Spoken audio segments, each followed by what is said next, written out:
Dia ada dua pilihan raya besar akan berlaku pada tahun ini. Yang pertama, pemilihan UMNO.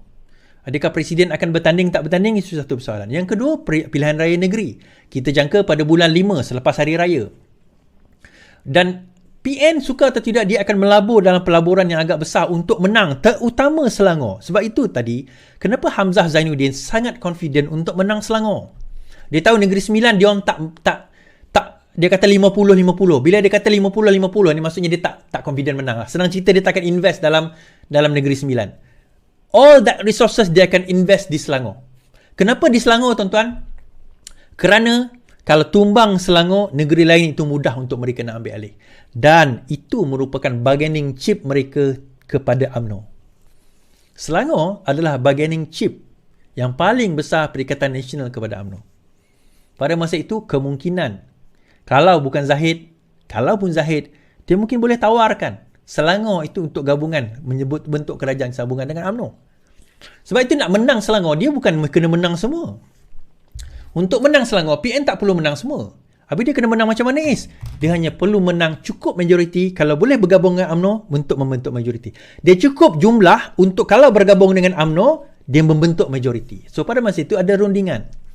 Bersama Pakatan Harapan atau bersama dengan Perikatan Nasional. Ada ke negeri? Ada. Kan?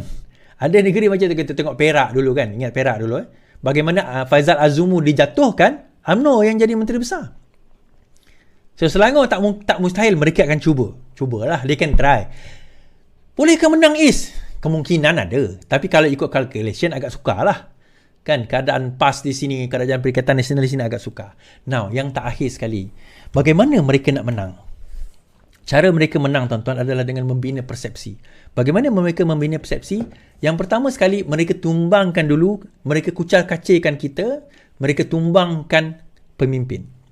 Di Kelantan, di Terengganu, di Kedah, kita tak ada satu pemimpin lokal yang boleh dipandang seluruh negeri sebagai satu pemimpin.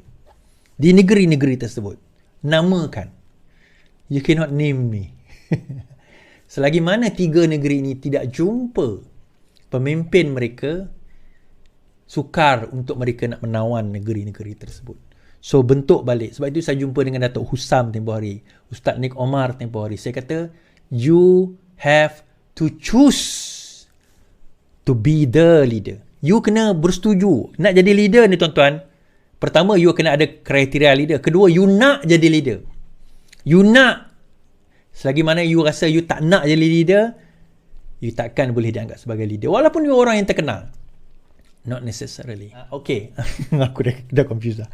Okay, so basically kita datang balik kepada bahawa sebenarnya Hamzah Zainuddin kata tak mungkin, ada kemungkinan Pakatan Baru. Dia kata bahawa Zahid ni ada kemungkinan UMNO akan bersama dengan mereka. Bahawa lebih baik UMNO bersama dengan gabungan baru ini, dia kata. Dan telah terbukti sebenarnya secara sejarahnya gabungan bersama dengan Perikatan Nasional akan hanya menjanamkan UMNO. Telah terbukti. Yang ini UMNO tahu, UMNO sedar dan UMNO tidak boleh kata tidak. Dia kata daripada aku bergabung dengan Perikatan Nasional, lebih baik aku bersama dengan Pakatan Harapan. Itu lebih baik. Dan dia pilihan itu sebenarnya sekarang dalam keadaan dia lemah sekarang ini, lebih baik dia bersama dengan satu pasukan yang less threat daripada bersama pasukan yang akan menjadi ancaman lebih besar kepada mereka. Now, persoalan dia, tuan-tuan, yang paling besar, bagaimana kalau sekiranya bukan Zahid Hamidi sebagai presiden? Ini yang disebutkan langkah London tadi tu. Langkah London.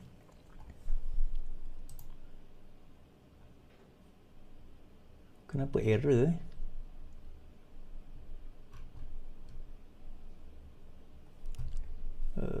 Okay, saya refresh balik. Okay, harap YouTube okay. YouTube okay. Hello.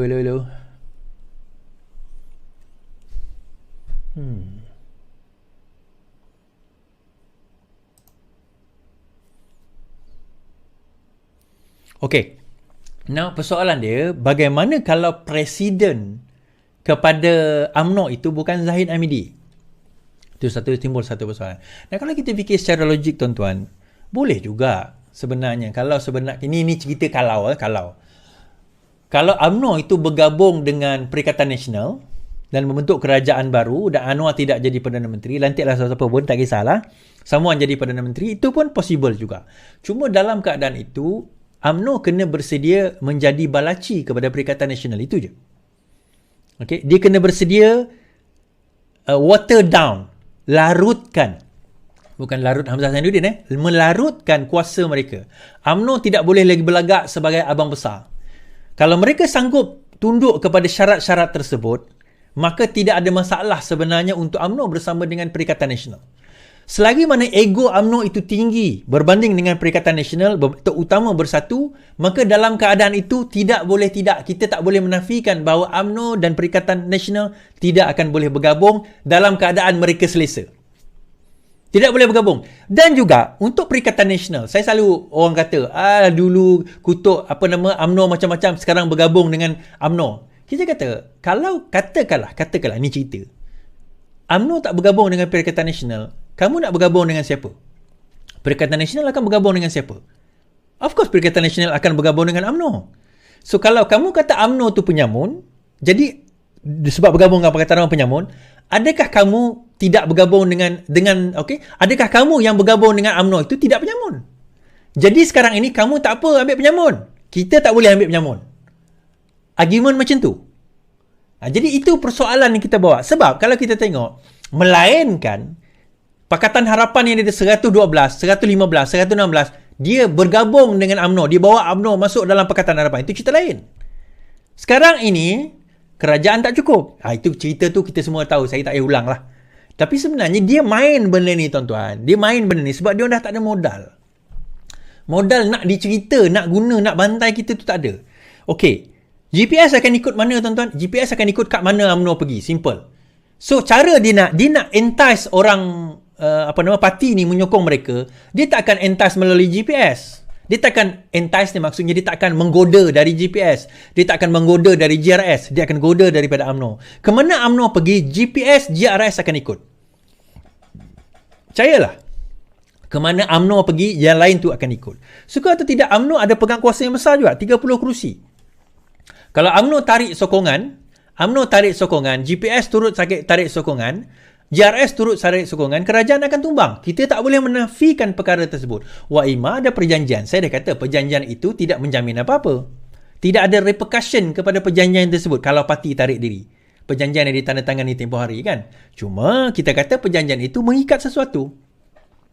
Namun begitu, sebab itu dia kena cari kepala dia. Yang lain tu semua ikut. GPS, GRS ni semua ikut. Kepala dia apa? Kepala dia UMNO. Yang kepala ni nak kena ikat ni. So, selagi mana Zahid Hamidi ada di situ, Zahid Hamidi tidak akan tunduk kepada PN. Zahid akan mengembalikan, ni cerita. Don't take me wrong. Zahid akan menguatkan kembali UMNO. Zahid akan memastikan UMNO akan kembali dalam pentas politik gah dan megah dalam PRU ke-16 yang akan datang. Itu pasti. Kalau tak, dia akan dianggap sebagai presiden yang gagal. Of course, Zahid akan bercita-cita menjadi Perdana Menteri.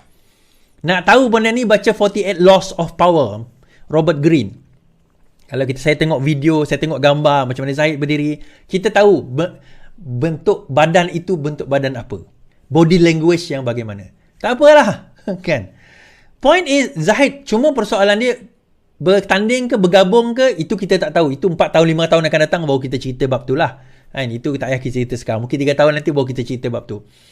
Nak gabung ke lawan PN ke ataupun nak lawan balik PH dengan PN ni. Itu cerita tu nanti. Itu kemudian. Itu kan cerita sekarang. Sekarang ni cerita nak dia orang tengah fokus nak betulkan balik negara kita. Okay, fine.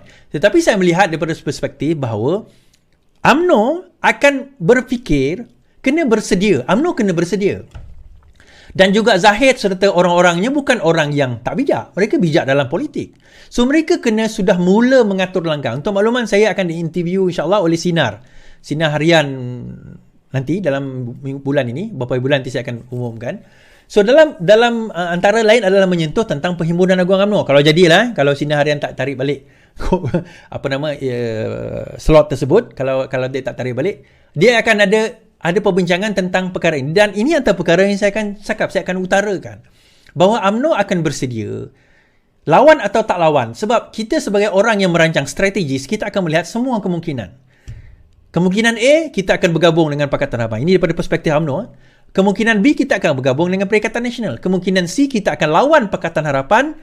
Kita akan lawan Pakatan Harapan, kita lawan Perikatan Nasional. Kemungkinan D, kita akan bersama Pakatan Harapan, lawan dengan Perikatan Nasional. Kemungkinan E, kita bersama Perikatan Nasional, lawan dengan Pakatan Harapan. Kemungkinan F, kita bersama dengan PAS, melawan Perikatan, melawan Bersatu dan juga melawan Pakatan Harapan. So, dia ada kemungkinan-kemungkinan itu yang diorang kena fikir secara strateginya.